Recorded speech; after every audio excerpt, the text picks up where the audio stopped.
Olá pessoal, bom dia. Eu sou a Mariana, professora de Química, e hoje nós vamos trabalhar com equilíbrio químico, iniciar o estudo dessa parte importantíssima que sempre aparece nas provas, que é o estudo dos processos reversíveis. Em qual sentido? Nós vamos ver quais são as condições do equilíbrio, as interpretações gráficas, constante de equilíbrio, como calcular a constante de equilíbrio e como que podemos fazer aplicando perturbações no sistema e provocar o deslocamento desse equilíbrio. Então essa parte inicial é importantíssima, principalmente quando a gente fala de deslocamento de equilíbrio, que é o mais cobrado.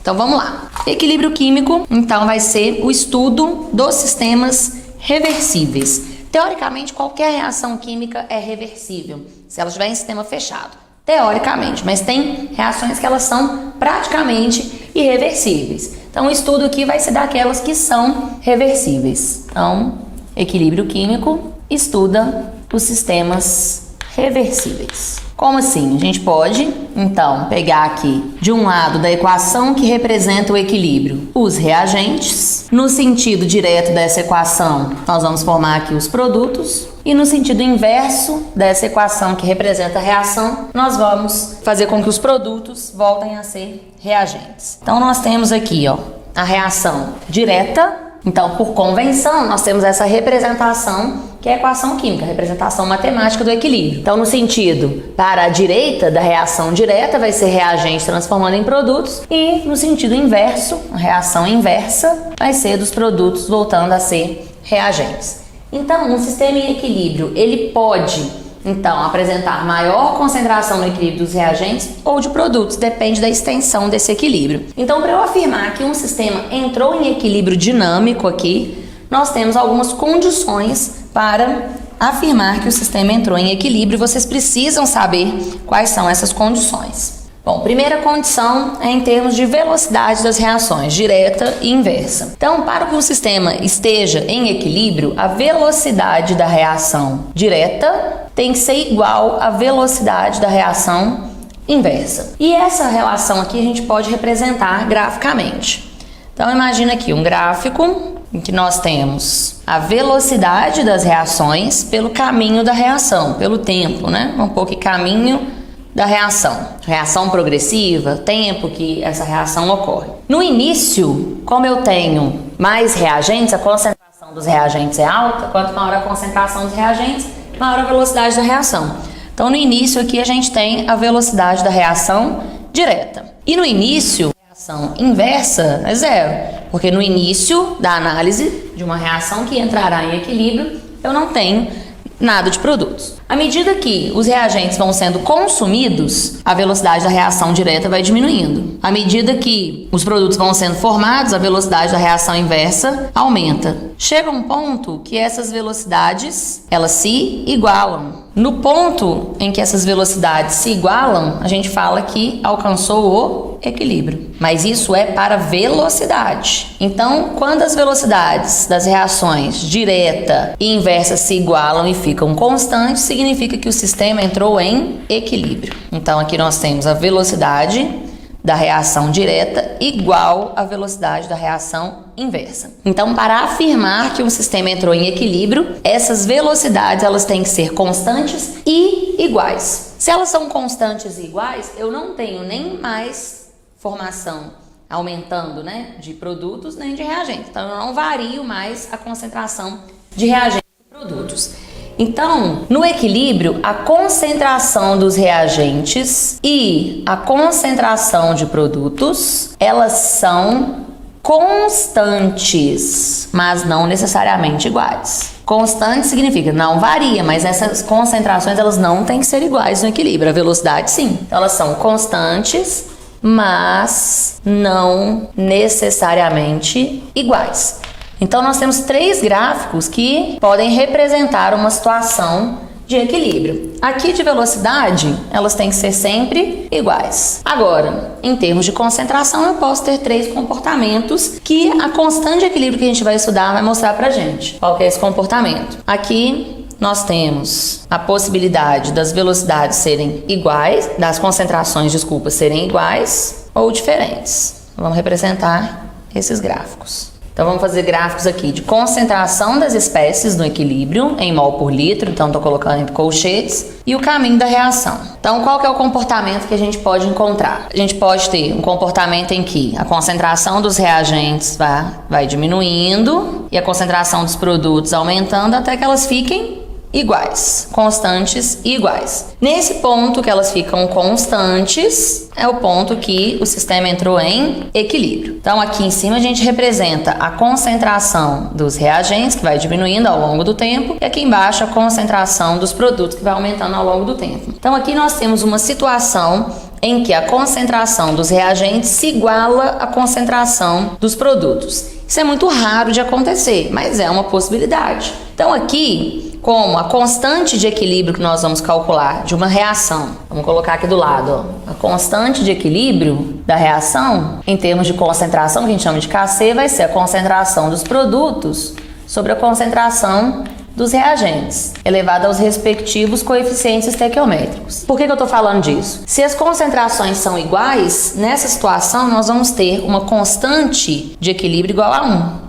É muito difícil, mas pode acontecer. Mas é só essa situação? Não, eu posso ter a maior extensão da reação no sentido direto ou inverso. E isso mostra que a constante de equilíbrio vai ser diferente. Então, o que a gente pode ter de comportamento? Eu posso ter um alto consumo dos reagentes até ficar constante, uma alta formação de produtos até ficar constante. Então, no ponto em que essas concentrações ficam constantes, vai aumentando até ficar retinho, que foi diminuindo até ficar retinho. Que não tá dando para ver muito bem, não, mas seria nesse ponto aqui que elas vão ficando constantes. É o ponto, né, da reação que o sistema entrou em equilíbrio. Essa parte aqui, ó, mostra a concentração de quem? Dos reagentes, estão sendo consumidos. Essa outra aqui dos produtos estão sendo formados. Então, quando essas concentrações ficaram constantes, elas não ficaram iguais, mas elas não variaram mais. Se não variaram mais, significa que a velocidade da reação direta e inversa se igualaram. Só que essas concentrações são iguais? Não. São constantes, mas não necessariamente iguais. Então, aqui mostra que eu tenho maior concentração de produtos em relação à concentração dos reagentes. Se eu tenho maior concentração de produtos, o que vai acontecer com a constante? A constante vai ser maior que 1. Então, a constante de equilíbrio nessa situação aqui é maior que 1. Então, isso mostra que até alcançar o equilíbrio, o sentido direto da equação, e esse sentido direto da equação é de formação de produtos, foi mais favorecido. Eu tive maior extensão dessa reação no sentido direto. Depois que entram em equilíbrio, a espontaneidade dos dois sentidos é a mesma. A variação da energia livre nos dois sentidos é a mesma. Então não tem variação, é igual a zero. Então significa que a espontaneidade é a mesma, mas até alcançar o equilíbrio, eu tive maior extensão no sentido direto dessa equação, favorecendo então a formação dos produtos. Agora, pode ser o contrário? Pode. Então eu posso ter aqui uma menor formação de produtos. Posso ter esse comportamento também. Aqui a concentração dos reagentes e aqui a concentração dos produtos. Quando elas ficam constantes, significa que entrou em equilíbrio. Só que agora, no equilíbrio, nós temos uma maior concentração de reagentes em relação aos produtos. Se eu tenho maior concentração de reagentes, significa que a constante vai ser menor que 1. Então, a constante de equilíbrio para essa situação é menor que 1. Isso significa que eu tenho maior extensão da reação no sentido inverso dessa equação. Então, eu tenho uma maior produção então, de reagentes nesse processo, uma maior quantidade de reagentes desses processos em relação aos produtos. Mas em todas essas três situações, quando as concentrações ficaram constantes, mas não necessariamente iguais, eu tenho a situação que o sistema entrou em equilíbrio. Então, cuidado com isso. Velocidade necessariamente tem que ser igual, de sentido direto e inverso da equação. Mas a concentração dos reagentes e produtos, elas são constantes, mas não necessariamente iguais. Então, como que eu faço se não tiver o gráfico para eu analisar qual vai ser o valor da constante de equilíbrio? Se ela vai ser igual a 1, maior que 1 ou menor que 1, para a gente saber se a extensão da reação é maior no sentido direto ou inverso. Então, como que a gente faz para analisar isso sem análise gráfica? Calculando a constante de equilíbrio. Então, vamos ver como que a gente calcula essa constante. Bom, eu vou trabalhar primeiramente com vocês aqui, porque essa é a mais importante, tá? Que é o Kc, em termos de concentração. Então, considere esse equilíbrio genérico aqui, ó. A mols de A mais B mols de B em equilíbrio com C mols de C mais D mols de D. Bom, então nós temos aqui que a velocidade no equilíbrio da reação direta tem que ser igual à velocidade da reação inversa. Beleza. Qual que é então a lei da velocidade? Considere sempre que o equilíbrio são reações elementares, tanto no sentido direto quanto no sentido inverso. Então a velocidade da reação direta vai ser a constante da reação direta vezes a concentração de A elevado a Azinho vezes a concentração de B elevado a Bzinho. A gente viu na lei cinética, em cinética química. Tá? Essa é a velocidade da reação direta. E qual que vai ser a velocidade da reação inversa? Então vai ser uma constante da inversa. Agora eu vou pensar, né, na concentração dos produtos. Então vai ser concentração de C elevado a Czinho vezes a concentração de D elevado a Dzinho. Então nós temos aqui a expressão das duas velocidades, né, da lei de velocidade da reação direta e inversa. Bom, como no equilíbrio a velocidade da reação direta tem que ser igual à velocidade da reação inversa, eu posso igualar então esses dois termos, para que eu possa achar uma constante em função da concentração dos reagentes e produtos. Então vamos igualar aqui a constante da direta vezes a concentração de A elevado a Azinho vezes a concentração de B elevado a Bzinho é igual à constante da inversa vezes a concentração dos produtos aqui, das espécies envolvidas. Então, se eu quero achar uma constante em função da concentração dos reagentes e produtos, eu vou isolar as constantes de um lado e as concentrações do outro. Então, o que nós vamos ter aqui? Nós vamos ter que a constante da reação direta sobre a constante da reação inversa, então passa essa para cá dividindo, vai ser igual à concentração de C elevado a Czinho vezes D elevado a Dzinho. Vou passar esses dois termos aqui dividindo. Então vai ficar a concentração de A elevado a Azinho vezes a concentração de B elevado a Bzinho. Uma constante sobre outra constante fornece pra gente uma outra constante, que a gente vai chamar de constante de equilíbrio em termos de concentração. Então nós temos que a constante de equilíbrio em termos de concentração vai ser sempre a concentração dos produtos sobre a concentração dos reagentes. Bom, qual que é o significado então matemático dessa constante? Quanto maior for o valor da constante de equilíbrio, maior a concentração dos produtos, maior a extensão no sentido direto da equação. Quanto maior for a concentração dos reagentes, menor o valor da constante, inversamente proporcional. Se maior a concentração dos reagentes, maior é a extensão do equilíbrio no sentido inverso dessa equação. Maior extensão da reação, né, até alcançar o equilíbrio. Então, sabendo interpretar o que significa o valor da constante, ser igual a 1, se as concentrações forem iguais, ser maior que 1, tem maior quantidade de produtos no equilíbrio, ou menor que 1, maior quantidade de reagentes, a gente consegue perceber se a reação ela tem, né, uma maior extensão na formação de produtos ou não. E com isso a gente pode alterar as condições da reação para favorecer o sentido de interesse. Eu vou colocar aqui um exemplo de como calcular, né, essa constante de equilíbrio aqui. Um exercício, né, que eles podem pedir para vocês. Então vamos lá. Então, um exemplo aqui, vamos fazer para síntese da amônia. Clássico aqui, exemplo pra gente. Tem lá o N2 mais 3H2 em equilíbrio com 2 mols de NH3 gasoso. Então, fala sobre essa síntese, sobre esse equilíbrio, a equação já está balanceada. Aí, algumas informações que a questão vai trazer pra gente. Primeiro, fala que no início, então sempre montar esse quadrinho, gente, esse quadrinho aqui é bom demais, tá? Importantíssimo já deixar montado o quadrinho que vai facilitar muito a vida. Então fala que no início eles colocaram em um recipiente de volume igual a 2 litros, então são informações da questão, 10 mols de cada reagente, 10 mols de N2 com 10 mols de H2. E no início não tem nada de produto, que eu tô pensando na situação inicial. Então o volume do reator reacional tem 2 litros e o número de mol de cada um dos reagentes foi igual a 10. Aí observa-se que, então você vai colocar aqui no meio o que reage barra o que forma. Reage e forma. Observou-se, essa questão te contando, tá? Observou-se que apenas 2 mols de N2 foram consumidos. Calcule a constante de equilíbrio dessa reação. Então são só essas informações. O equilíbrio, o volume do recipiente, o quanto eu tinha no início e o quanto reagiu de N2. E quer chegar na constante de equilíbrio. Então por que esse quadrinho é importante? Eu coloquei o que reagiu, né, o que tinha no início, o que reagiu. E eu quero chegar na constante de equilíbrio dessa equação. Então, a constante de equilíbrio dessa equação vai ser dada por concentração dos produtos, então vai ser NH3 elevado ao quadrado sobre a concentração dos reagentes. N2 elevado a 1 vezes H2 elevado ao cubo. Então, para calcular essa constante, o que eu preciso? Achar a concentração de NH3, N2 e H2 em qual situação? No equilíbrio. Eu tenho a situação inicial e o quanto que reagiu.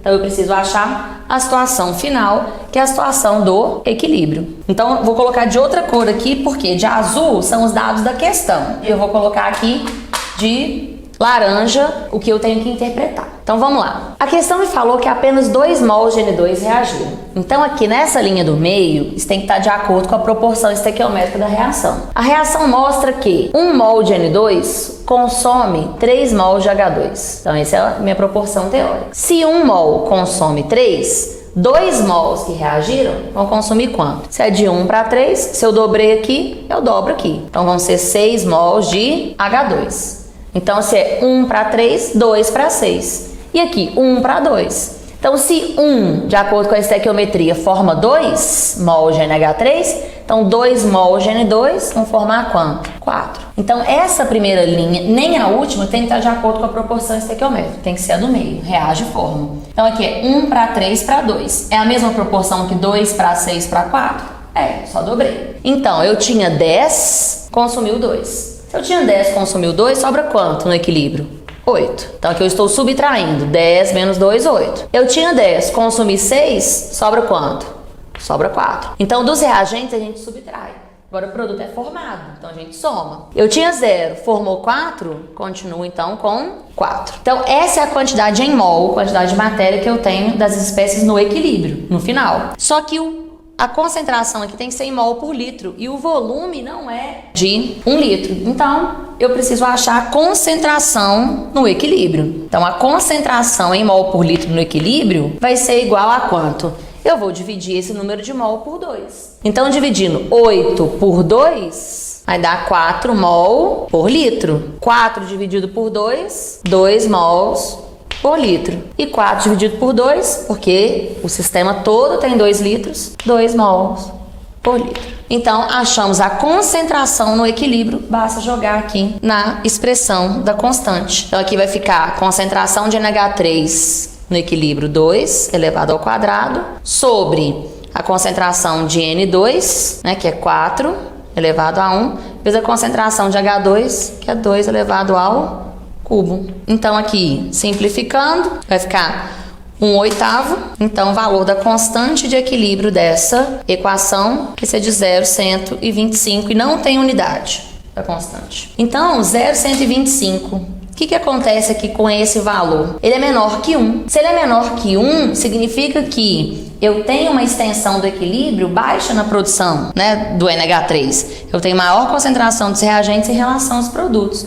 Se a gente for olhar o grau de equilíbrio aqui, ó, eu tinha 10, eu só consumi o quê? 2 dos 10. Então, se eu tinha 10, só consumi 2, qual que é o percentual ali, né, de espécies que vão reagir, né? No caso do N2, eu tenho 20% das espécies que eu coloquei para reagir, né, sendo consumidas. Então, significa o que esse valor da constante? Se ele é menor que 1, eu tenho uma baixa produção do que eu poderia ter, né, em relação ao consumo dos reagentes.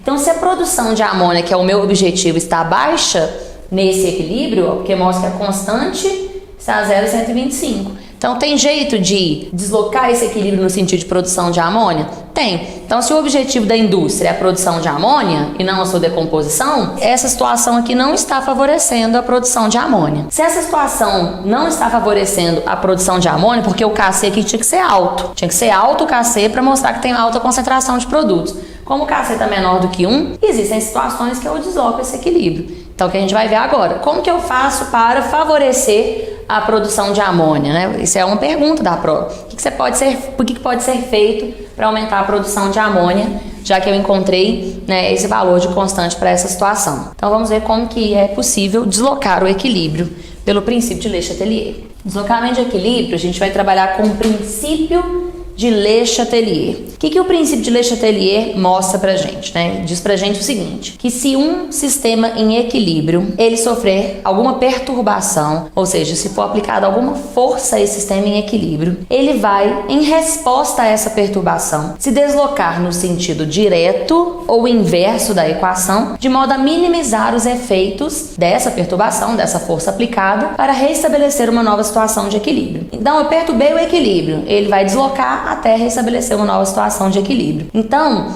é sempre um deslocamento no sentido a minimizar os efeitos dessa força. Por exemplo, se eu aumento a concentração dos reagentes, eu perturbei o equilíbrio. Qual vai ser a resposta dele? Diminuir a concentração desses reagentes, então deslocar no sentido de consumo desses reagentes. Agora, se eu diminuo a concentração de um reagente, o que o equilíbrio vai fazer? Deslocar no sentido de repor esses reagentes que foram, que tiveram sua concentração reduzida. Então, é sempre pensar nessa ideia. O deslocamento de equilíbrio vai ser uma resposta à perturbação, de modo a minimizar essa perturbação. São 3 fatores que deslocam o equilíbrio: concentração, temperatura e pressão. Então vamos trabalhar com a síntese da amônia, porque ela dá para mexer com todos esses fatores. Então, como que a gente pode deslocar o equilíbrio para favorecer a produção de amônia, dando continuidade ao nosso exemplo? Considera aqui o princípio de Le Chatelier da síntese de amônia. Então vai ser N2 gasoso mais H2 gasoso, sentido direto da equação, sentido inverso da equação, produzindo aqui 2 mols de NH3. Para falar de temperatura, a questão tem que fornecer para a gente o ΔH. Falar se é endotérmico ou exotérmico ou fornecer o valor de ΔH. No caso aqui é menos 92,92 kJ por mol. O que isso significa? Que essa reação no sentido direto é exotérmica. Então, ela é exotérmica no sentido direto e endotérmica no sentido inverso. Então, a primeira coisa que a gente vai relacionar. Então, quais são os fatores que deslocam o equilíbrio? Primeiro fator aqui vai ser a concentração. Tudo isso, gente, é porque essas perturbações vão modificar a velocidade da reação direta e inversa. Modificando a velocidade, o equilíbrio vai se deslocar até que essas velocidades se igualem. Mas vamos pensar no princípio de Le Chatelier, que é muito mais fácil de analisar do que pensando só na cinética. Peraí que o balanceamento aqui não tá ok, tem 3 mols aqui. Eu vou colocar um aqui só porque vai ser necessário a gente analisar isso, mas esse 1 não vai aparecer, né? Mas vocês sabem que quando não aparece nada é 1. Então, a concentração das espécies. Vamos pensar aqui, ó. Se eu aumento a concentração de N2, então sempre que falar de deslocamento de equilíbrio, a gente tem que pensar em 3 situações. A gente tem que pensar em respostas a 3 perguntas. Primeiro, qual é a perturbação? A perturbação foi aumentar ou diminuir a concentração, aquecer ou resfriar um sistema, foi comprimir ou expandir ou aumentar o volume de um sistema para variar a pressão. A gente tem que pensar qual que é essa perturbação. Feita a perturbação, qual é a resposta do equilíbrio? A resposta é deslocar no sentido direto ou inverso da equação. Reação química, a gente tem sentido não. Reação química está ali no meio. Agora, a equação química que representa esse processo tem sentido direto para a direita, inverso para a esquerda. Então, sempre numa prova aberta, por exemplo, que for falar de deslocamento de equilíbrio, falar de sentido, direto, inverso, direita, esquerda, da equação química, nunca da reação, para ficar com o conceito mais certinho. Primeiro, perturbação. Segundo, resposta do equilíbrio, deslocamento no sentido direto ou inverso da equação. E terceiro, é a consequência. Qual consequência que esse deslocamento provocou? Um aumento da produção de NH3, uma redução da produção de NH3, essa consequência vai ser de acordo com o exercício. Primeiro, perturbação vai ser concentração. Vamos analisar aqui. O que vai acontecer com esse equilíbrio se a gente aumentar a concentração de N2 ou aumentar a concentração de H2. Por que eu estou falando dos dois juntos aqui? É aumentar a concentração dos reagentes. Pode ser aumentar a concentração só desse ou dos dois. Se eu aumentar a concentração dos reagentes, em resposta a essa perturbação, desloca no sentido direto da equação. Porque se eu aumento a concentração dos reagentes, eu aumento a velocidade da reação direta. Então, por isso que vai deslocar no sentido direto. Mas o princípio de Le Chatelier diz que uma perturbação provoca uma resposta. Se eu quero minimizar os efeitos dessa perturbação, aumentou a concentração dos reagentes, desloca no sentido de consumo, ou seja, desloca no sentido direto da equação. Então eu vou colocar aqui, tá? Para onde que desloca? Vou colocar direita e esquerda, só para ficar mais rápido. Direita de quê? Da equação sempre, né? Então desloca para a direita. O que que acontece se eu aumentar agora a concentração do produto de NH3? Se eu aumento a concentração de NH3, em resposta, o equilíbrio desloca para consumir o que eu aumentei. Então se aumenta a concentração de NH3, desloca no sentido inverso da equação, desloca para a esquerda. A gente pode aumentar a concentração, a gente pode diminuir essa concentração. Se eu diminuir a concentração dos reagentes de N2 ou diminuir a concentração, retirar H2 do sistema. Então, se diminuir a concentração, o equilíbrio em resposta vai deslocar no sentido para aumentar essa concentração. Então, se eu tiro o reagente, o equilíbrio desloca no sentido de repor. Então, diminuiu a concentração dos reagentes, desloca para a esquerda. E se diminuir a concentração de produtos? Se tiver um jeito ali de escapar os produtos, retirando os produtos do sistema. Se eu retirar o NH3, eu desloco para produzir mais NH3 para repor. Então, desloca para a direita, sentido direto dessa equação. Então, a concentração, ela vai influenciar, né, no deslocamento de equilíbrio. Então, eu posso aumentar ou diminuir a concentração das espécies. Então, pensa sempre no princípio de Le Chatelier. Agora, vamos falar de pressão. Pressão é só para espécies gasosas. Eu vou colocar aqui embaixo, já, para a gente aproveitar o quadro, qual que é a influência da pressão no deslocamento de equilíbrio. Considero que é o que os alunos têm mais dificuldade. Pressão. Primeiro, se não tiver nenhuma espécie gasosa no equilíbrio, a pressão não vai influenciar em nada. Se for líquido, se for aquoso, qual que é a influência da pressão? Nenhuma. Então a pressão tem que ter espécies gasosas. Mas é qualquer situação de espécies gasosas? Não. Para a pressão influenciar, o número de mol de gás dos reagentes e produtos tem que ser diferente. Se eu tiver 2 mols de gás nos reagentes com 2 mols de gás nos produtos, a pressão não vai influenciar em nada. Então, a primeira coisa, a variação da pressão só desloca o equilíbrio se o número de mol gasoso dos reagentes e produtos forem diferentes. Iguais não desloca. For diferente. Então aqui, ó, número de mol de gás dos reagentes tem que ser diferente do número de mol, N, né, que é a quantidade de matéria, de gás dos produtos. Então, o número de mol de gás dos reagentes tem que ser diferente do número de mol de gás dos produtos. Por quê? Se o número de mol de gás, eles forem, né, os mesmos, na hora que aumentar ou diminuir, né, o volume, a pressão, a concentração vai variar, né, com a mesma extensão. Então, se eu tiver o mesmo número de mol de gás, a velocidade dos dois sentidos vai variar com a mesma intensidade. Então, isso não vai deslocar o equilíbrio. Então, vamos ver como que eu posso analisar isso, né? Se eu aumentar a concentração, a pressão, ou reduzir a pressão nesse caso. Nesse caso aqui, a gente tem diferença do número de mols gasosos dos reagentes e produtos.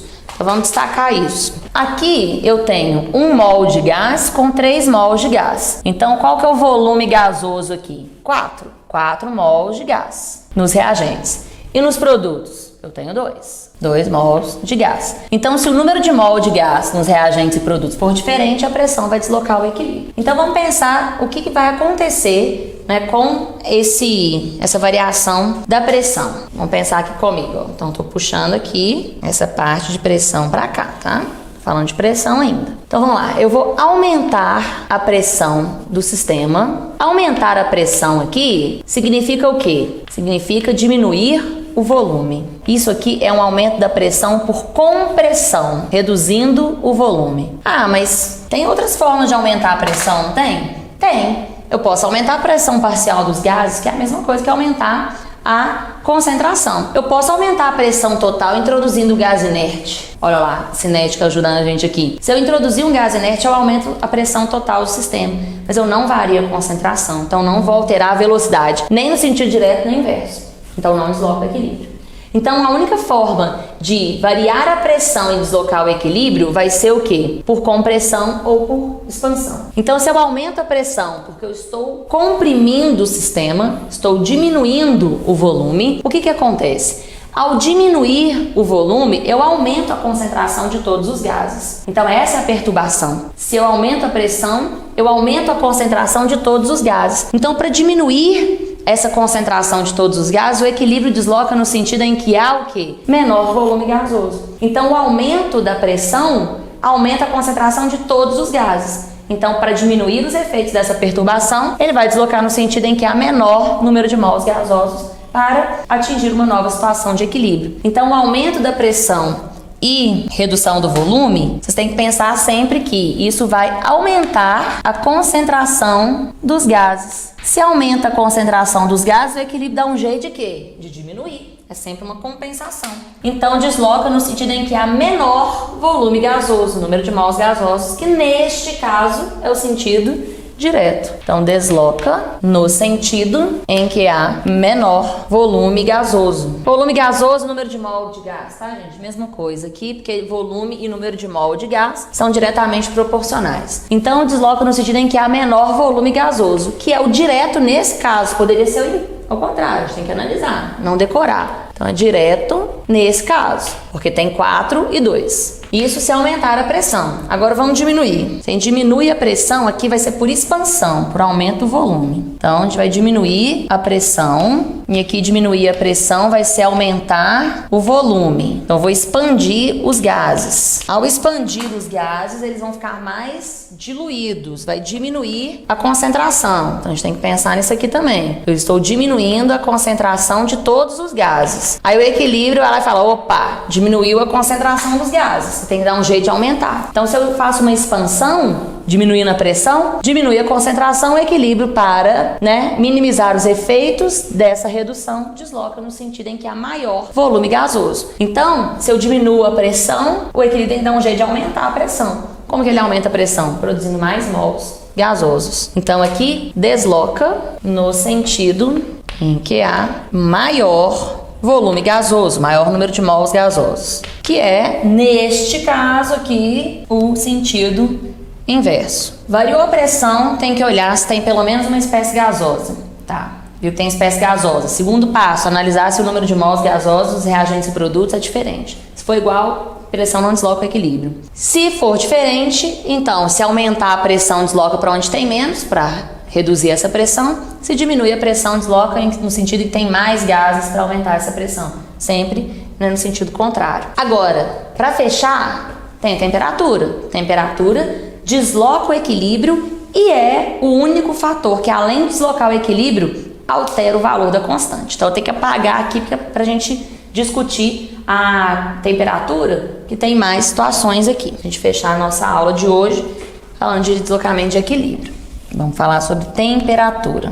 Então, temperatura, primeiro, é o único fator que altera o valor da constante de equilíbrio. Todos os outros deslocam o equilíbrio. A gente estudou pressão e concentração. Desloca o equilíbrio, mas o valor da constante não é alterado. Agora, esse é o único que altera o valor da constante, porque vai alterar de uma maneira diferencial a velocidade das reações direta e inversa. Tá, o que vai perguntar? Variou a temperatura, aqueceu ou resfriou? Como deslocou o equilíbrio?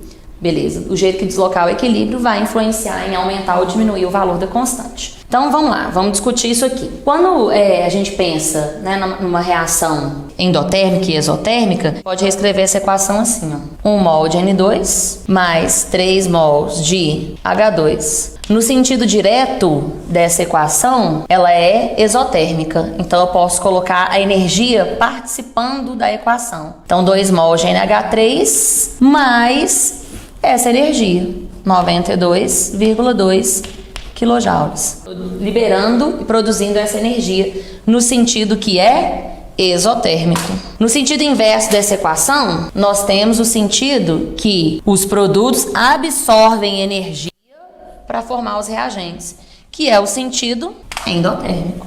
E temos aqui à frente a constante de equilíbrio, que vai ser a concentração dos produtos elevada aos respectivos coeficientes estequiométricos sobre a concentração dos reagentes. Temos aqui a análise dessa equação para a gente poder falar sobre a variação de temperatura deslocando esse equilíbrio. Eu vou aumentar a temperatura, vou fazer um aquecimento desse sistema. O que acontece com o equilíbrio quando a gente aumenta a temperatura? Se aumenta a temperatura, aumenta a energia, não aumenta? Se aumenta a energia, a equação vai deslocar no sentido inverso dessa equação. Mas nesse caso, por que vai deslocar no sentido inverso? Porque o sentido inverso que é o endotérmico. Então sempre o aumento da temperatura desloca o equilíbrio no sentido endotérmico, porque o sentido endotérmico vai ser mais favorecido pelo aumento da temperatura.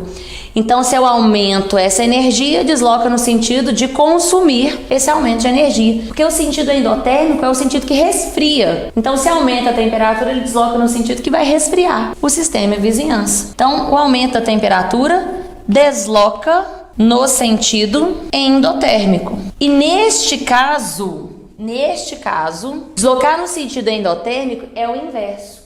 Se desloca no sentido endotérmico, que é o inverso, aumenta a reagente. Se aumenta a reagente, diminui a constante. Então aqui você não tem que pensar se o sentido é o endo ou exo na hora de falar de constante. Você tem que pensar o seguinte: se o sentido deslocado for o inverso, aumenta a reagente e diminui a constante. Daqui a pouco eu anoto isso aqui. Se aumenta a temperatura, desloca no sentido endo, que neste caso é o inverso. E se fizermos a redução da temperatura? Redução da temperatura, o equilíbrio vai ter que dar um jeito de quê?